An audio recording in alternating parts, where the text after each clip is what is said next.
तक की जो सबसे बड़ी खबर हमें मिल रही है वो मिल रही है मुंबई से। बताया ये जा रहा है कि मुंबई में हुए आतंकवादी हमलों के जिम्मेदार जो एक आतंकवादी जिंदा पकड़ा गया था, अजमल कसाब, पुलिस ने उसके साथ इंटेरोगेशन किया है। इतने दिनों से लगातार उसके साथ पूछताछ हो रही थी और ये कबूलनामा, ये जो 7 पेज का कबूलनामा क्या है, इसकी एक एक करके तमाम परतें हम आपके सामने खोल रहे हैं।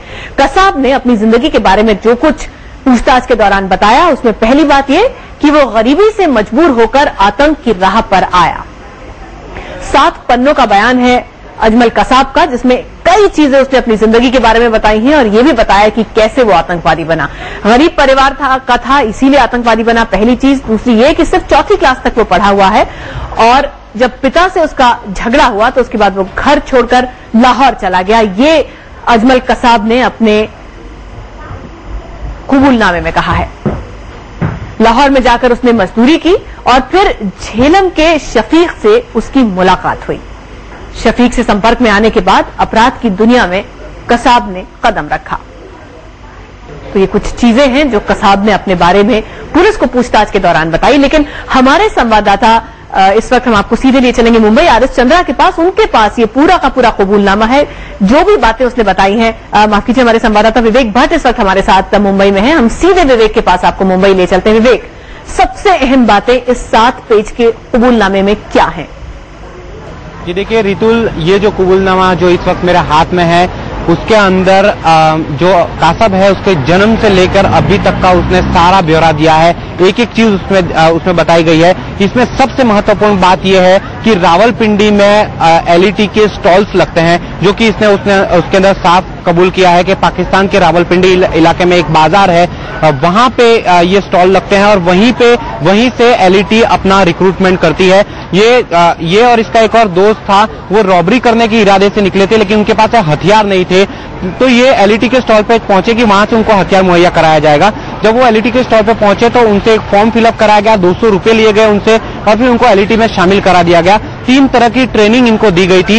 इससे ये साबित होता है कि पाकिस्तान में एलईटी के जो खुलेआम स्टॉल्स हैं और कोई भी जाकर उन स्टॉल्स से फॉर्म फिलअप करके एलईटी की जो ट्रेनिंग है, आतंकवादियों की जो ट्रेनिंग है, वो कर सकता है। ये बात उसने इस कबूलनामे में जी विवेक, लेकिन इन स्टॉल से क्या मतलब है? स्टॉल से क्या मतलब है? क्या ये रिक्रूटमेंट कैंप्स की तरह होते हैं कि कोई भी जाए, हथियार ले ले, फॉर्म भर ले और उसके बाद आतंकवादी बनने की राह पर चल पड़े? जी बिल्कुल। देखिए रितुल, साफ तौर पे इसमें लिखा हुआ था कि बकरा ईद जो थी वहां पे मनाई जा रही थी, तब वहां पे बहुत भीड़ होती है, मेला जैसा होता है वहां पे, तो वहीं पे एलईटी के स्टॉल्स वहां पे लगे हुए थे। जो स्टेटमेंट की जो कॉपी हमारे पास में उसमें लिखा हुआ है कि एलईटी के स्टॉल्स हैं, लेकिन जिस तरह से पूरा स्टेटमेंट पढ़ा जाता है उसके बाद में ये समझ में आता है कि ये एक तरह से जिस तरह से कोई एडवर्टाइजमेंट की जाती है, एक बॉक्स बनाकर, एक स्टॉल लगाकर, उसी तरह से लश्कर-ए-तोयबा भी अपने इसी तरह के स्टॉल्स रावलपिंडी में लगाती है ईद के समय में या कोई भी बड़ा मौका होता है उस समय में, और वहीं पे जाके इनका फॉर्म फिलअप किया जाता है। बाद में उन्हें जो भी उनके कैंप जहां पे होते हैं वहां पर ले जाया जाता है और वहां पे जो भी उनके जो ट्रेनर है वो 3 तरह की ट्रेनिंग करवाते हैं और उन 3 तरह की ट्रेनिंग में उनको हथियारों से लेकर समुद्री प्रशिक्षण है, साथ में जो हाईजैकिंग करनी है, लोगों को किस तरह से उन्हें गोलीबारी करनी है, हैंड ग्रेनेड कैसे चलाना है, रॉकेट लॉन्चर कैसे चलाना है, साथ ही साथ AK-47 जैसे हथियारों को कैसे वो करना है। साथ ही साथ उसमें यह भी सिखाया जाता है कि रॉ जो कि हमारी सबसे बड़ी एजेंसी है भारत की, तो रॉ के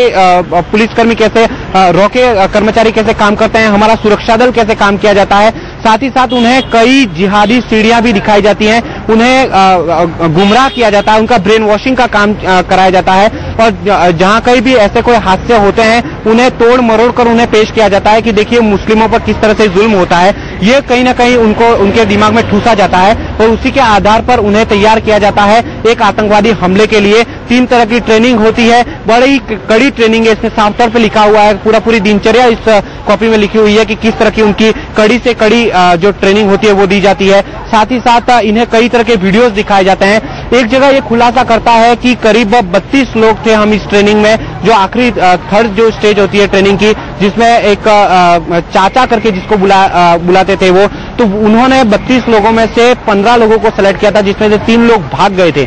बाद में 12 लोग बचे हुए थे और 12 में से भी 10 लोगों को सेलेक्ट किया गया था मुंबई के इस हमले के लिए। और वीटी स्टेशन का बकायदा उन्हें वीडियो दिखाया गया था। उन्हें यह भी बताया गया था कि सवेरे अगर तुम सुबह पहुंचते हो तो 7 से 11 के बीच में फायरिंग करनी है, और क्योंकि वहां पे सबसे ज्यादा रश ओवर रहता है। और अगर तुम शाम को पहुंचते हो तो 7 से 11 के बीच में फायरिंग करनी है।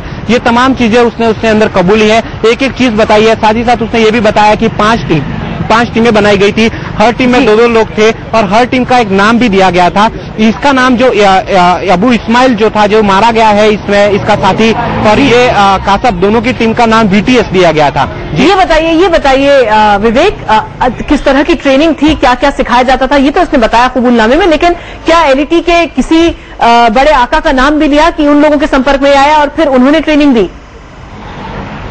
जी देखिए, जाकी उर रहमान उर्फ चाचा का नाम इसमें बार बार आ रहा है और एक शख्स का नाम काफा आ रहा है। तो इन दोनों के नाम उसने लिए हैं और इन्हीं 2 लोगों ने उन्हें ट्रेनिंग दी। काफा ने उसे समुद्री प्रशिक्षण दिया, किस तरह से लॉन्चेस चलाने हैं, किस तरह से स्पीड बोट चलानी है, किस तरह से समुद्र में तैरना है। और जाकी उर रहमान उर्फ चाचा जो है, उसने hand grenade, AK-47, rocket launcher, revolver, एक उजी गन का भी नाम इसमें आया जो कि नया वेपन लग रहा है। तो इन तमाम वेपन्स की ट्रेनिंग जाकी उर रहमान उर्फ चाचा ने दी। साथ ही साथ कई तरह के पीटी इंस्ट्रक्टर थे जो कि उन्हें फिजिकली फिट रखने का काम किया करते थे और इनके नाम भी इस कबूलनामे में है।